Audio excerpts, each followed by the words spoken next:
Let's talk about something that drives every single product builder nuts: getting feedback that actually helps.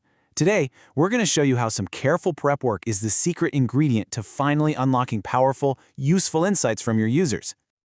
Look, we've all been there, right? You spend weeks, maybe even months, building something you are so proud of.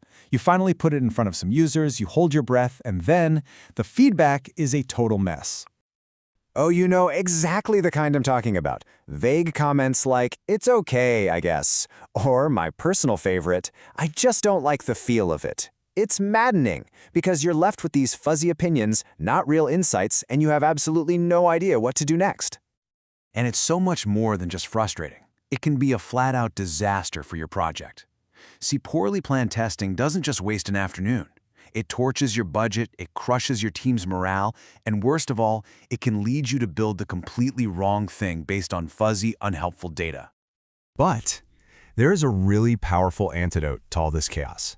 And it's not some magic bullet or complicated new software. It's about embracing a simple but really profound idea: the preparation principle. This is a huge shift in mindset. Great feedback isn't something you just get lucky with or stumble upon. It is the direct result of a deliberate, thoughtful process. It's something you actually earn by doing the foundational work before a user ever lays eyes on your product. And that work? Well, it boils down to these 5 essential steps. Think of this as your new checklist for success. We're going to walk through each one, starting with the 2 pillars that set the foundation for everything else: the where and the who. So, before you even think about the product itself, you have to set the stage. This is all about creating an environment where authentic, honest feedback can actually happen. The key thing here is that where you test matters a lot. I mean, if you're testing a navigation app, having someone sit in a quiet office just won't work, right? You need the noise, the distractions, the real-world pressure of being in a car. The goal is to mimic the user's actual environment as closely as possible to get feedback that's grounded in reality, not some lab theory. So once you know where you'll be testing, you've got to figure out who you'll be testing with.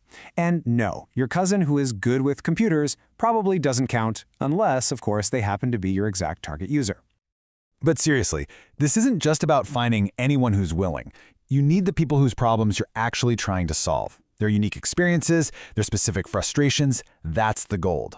That's the raw material that's going to shape your product into something they will genuinely find valuable.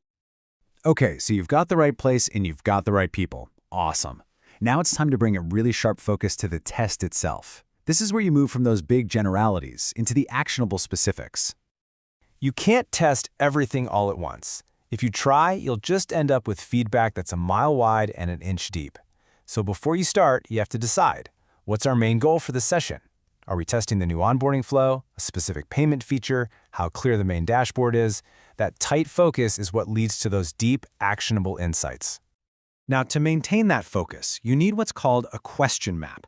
Think of it less like a rigid script and more like a guide to the big themes you need to explore.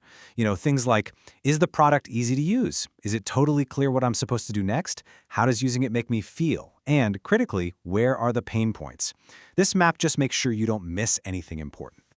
And this is the final piece of the puzzle, the test scenario. Instead of just saying a vague, try out our app, you give the user a realistic task to do. This immediately puts them in a real-world mindset, simulating the pressure and the context they'd actually face, which, trust me, is the fastest way to uncover the real challenges. So, you've done all the work.